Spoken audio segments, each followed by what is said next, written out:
Assalamualaikum warahmatullahi wabarakatuh. Ketemu lagi di pelajaran fisika kelas 12 dengan materi induksi elektromagnetik dan submaterinya adalah gaya gerak listrik induksi.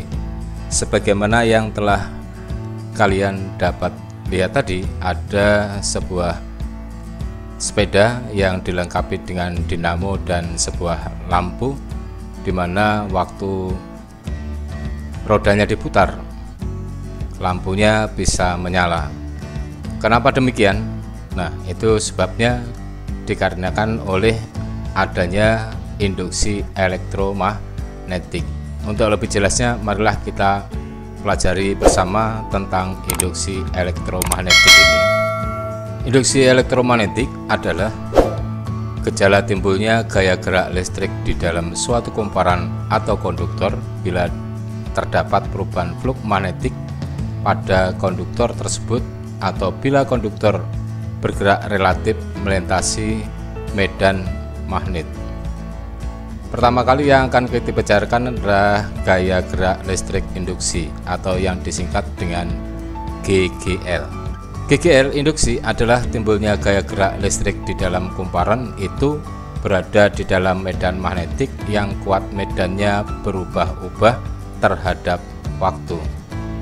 Perhatikan pada gambar berikut. Jadi untuk menimbulkan gaya gerak listrik induksi ini dipersiapkan ada sebuah magnet kutub utara dan kutub selatan, di mana pada magnet tersebut memiliki medan magnetik B yang arahnya dari utara menuju ke kutub selatan. Kemudian ada sebuah atau sebatang kawat penghantar panjangnya L.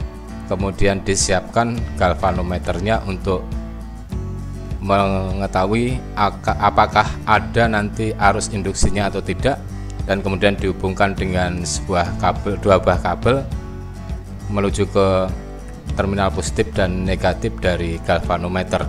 Nah, apabila penghantar panjang L tadi digerakkan ke atas dengan kecepatan V, ternyata di dalam penghantar lurus panjang tadi terdapat atau muncul arus listrik yang bisa ditunjukkan oleh galvanometer. Jadi galvanometer jarometernya bergerak ke kanan menuju ke skala tertentu. Besarnya gaya gerak listrik induksi yang dihasilkan adalah sebesar min BLV. B adalah kuat medan magnet homogen dari magnet tetap tersebut, dan kemudian L panjang kawatnya, dan V adalah kecepatan kawat atau penghantar digerakkan memotong daerah medan magnet. Dengan menggunakan kaidah tangan kanan, ibu jari sebagai arah kecepatan geraknya dari penghantar tersebut memotong daerah medan magnet. Kemudian telapak tangan adalah untuk menunjukkan arah arus listriknya, dan kemudian jari yang keempat adalah menunjukkan arah medan magnetiknya. Sebagai contohnya, kawat berbentuk U dengan hambatan R 10 ohm dan kawat PG panjangnya L sama dengan 10 cm dapat digerakkan pada daerah medan magnetik B 0,1 Tesla masuk bidang baja sebagai arah medannya. Jika kawat PG digerakkan ke kanan, timbul arus induksi 1,5 kali 10 pangkat min 2 ampere dalam kawat PG. Tentukan besar kecepatan gerak kawat, dan B adalah potensial manakah yang lebih tinggi, P ataukah G. Nah, ini adalah sebagai gambar kawat berbentuk U yang dilengkapi dengan hambatan R. Panjang kawatnya yang bisa digerakkan ke kanan ke kiri adalah PG, yang besar panjangnya adalah L dan berada pada daerah medan magnet B yang arahnya masuk bidang baja. Kita tuliskan, diketahui, lihat gambar. Nah, gambarnya kita buat kembali dan dilengkapi dengan datanya adalah seperti itu. Ditanya A, V sama dengan untuk V berasal dari kita menggunakan persamaan atau perumusan dari hukum Ohm, I sama dengan epsilon per R, di mana epsilon adalah BLV dibagi R, maka V sama dengan I kali R per L kali B, dan diperoleh 1,5 kali 10 pangkat min 2 kali 10 dibagi 0,1 kali 0,1 adalah 15 meter per sekon. Nah, untuk menentukan potensial mana yang paling tinggi di titik P atau di H, yaitu dengan menggunakan kaidah tangan kanan, di mana kaidah tangan kanan tersebut ibu jari sebagai arah V, jari yang keempat adalah sebagai arah B, dan telapak tangan sebagai arah I. Dengan menggunakan kaidah tangan kanan tersebut diperoleh elektron bergerak dari H ke P. Jadi di dalam pengantar PH bergerak elektron dari H ke P, maka arus listrik induksinya dari P menuju R kemudian ke H. Dengan demikian maka titik P potensialnya lebih tinggi daripada titik H, karena arus listrik mengalir dari potensial tinggi menuju ke potensial rendah di luar pengantarnya. Nah, untuk sebagai dasar di dalam pembahasan gaya gerak listrik induksi, yaitu berasal dari hukum Faraday, di mana menurut Faraday berdasarkan hasil penelitiannya besarnya geger induksi sebanding dengan laju perubahan flux magnetik yang dilambangkan dengan V yang bergerak melintasi loop seluas A. Perhatikan gambar, ini ada sebuah loop yang luas penampangnya adalah A, kemudian ada medan magnet, kuat medan magnetik atau banyaknya garis medan magnetik yang menuju ke luasan bidang loop tadi. Nah, karena membentuk sudut tertentu, maka setiap bidang memiliki garis normal untuk menentukan sudut atau arah daripada garis-garis medan magnet yang ditujukan kepada permukaan bidang tersebut atau loop tersebut, yaitu membentuk sudut tertentu yang besarnya adalah theta.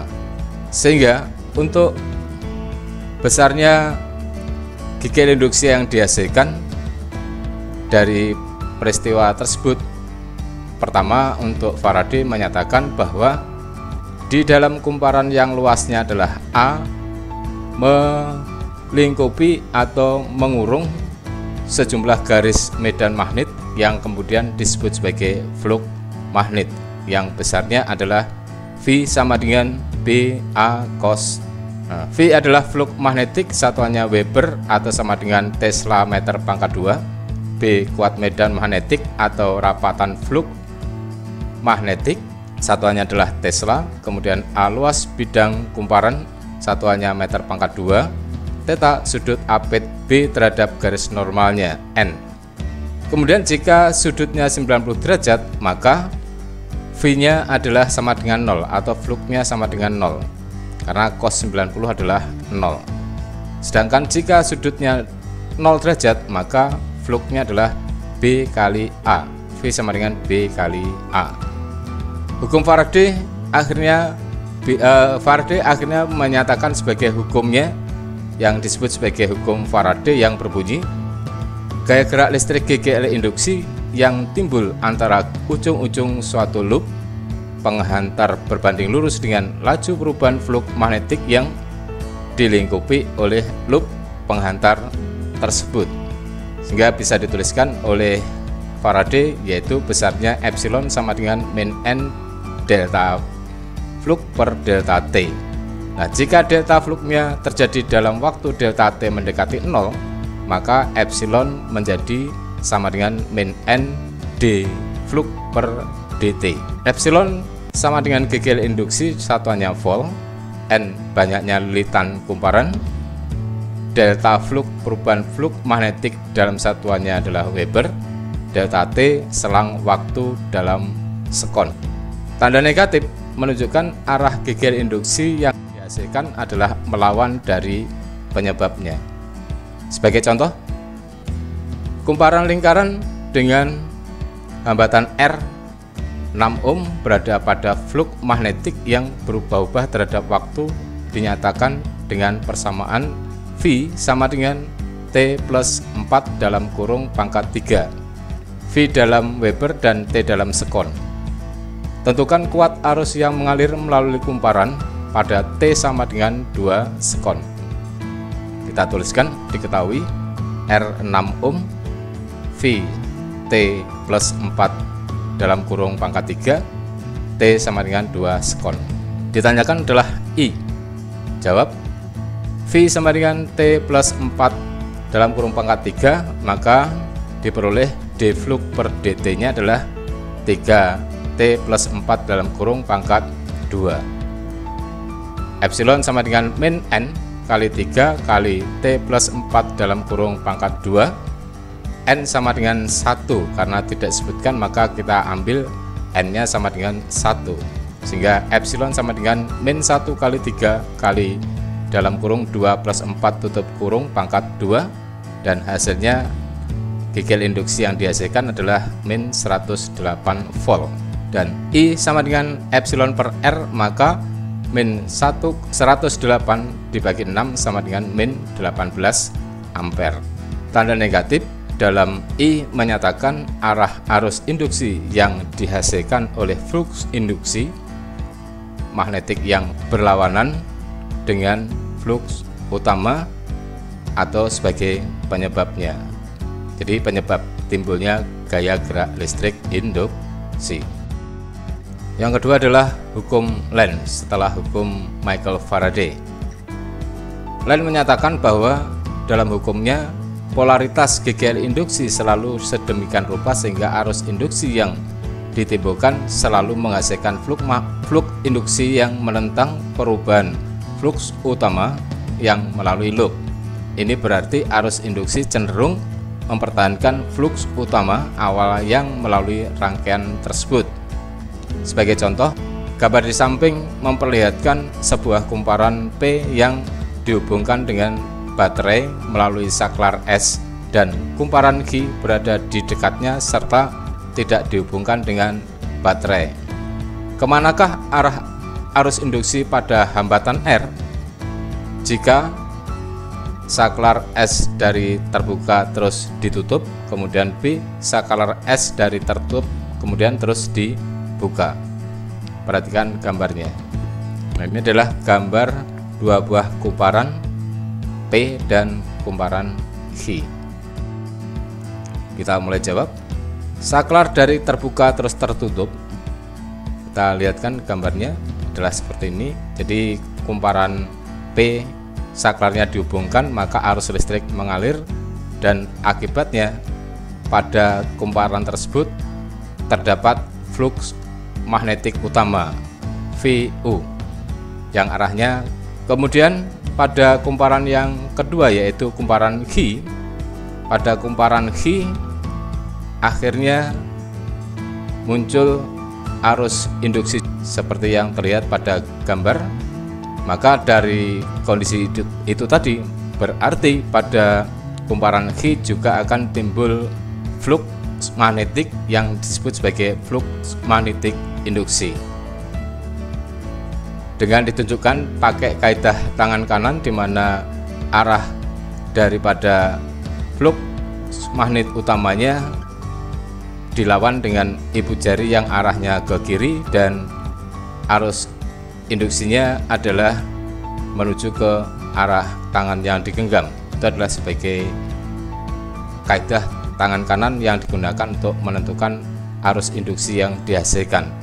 Arus induksi I melalui kumparan P dari 0 ke nilai tertentu. Arus I menghasilkan flux utama dari 0 hingga nilai tertentu pula. Lihat jempol tangannya, tangan kanan, flux utama ke kanan dan nilai flux utama bertambah besar. Kumparan Q timbul flux induksi ke kiri sesuai dengan hukum Lenz akan mengurangi flux utama. Nah, agar arah flux induksi ke kiri, maka arah arus induksinya dari A ke B.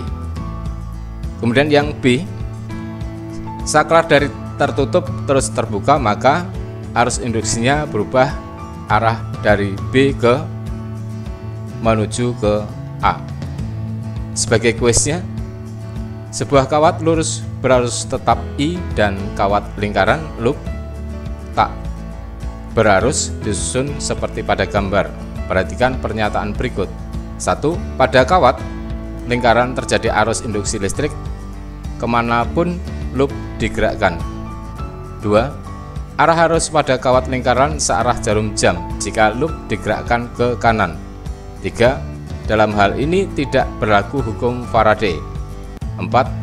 Nilai arus induksi yang terjadi bergantung pada hambatan kawat lingkaran. Nah, ini adalah gambarnya. Kawat lurus panjang dialiri arus listrik I, dan kemudian ada kumparan berupa yang disebut sebagai loop. Dan selanjutnya, pernyataan yang benar dari 4 pernyataan tadi yang mana? Apakah yang A 1, 2, 3, 4 benar, B 1, 2, dan 3 benar, C 1 dan 3 benar, atau D 2 dan 4 benar, dan E adalah 4 saja yang benar? Silahkan untuk dicari jawabannya, kemudian kirimkan jawaban tersebut melalui link yang sudah saya siapkan. Demikian pembahasan fisika kali ini, semoga dimudahkan Allah Subhanahu wa Ta'ala. Amin, amin ya rabbal alamin. Maju bersama, hebat berjaya menuju era Indonesia maju. Salam fisika. Wassalamualaikum warahmatullahi wabarakatuh.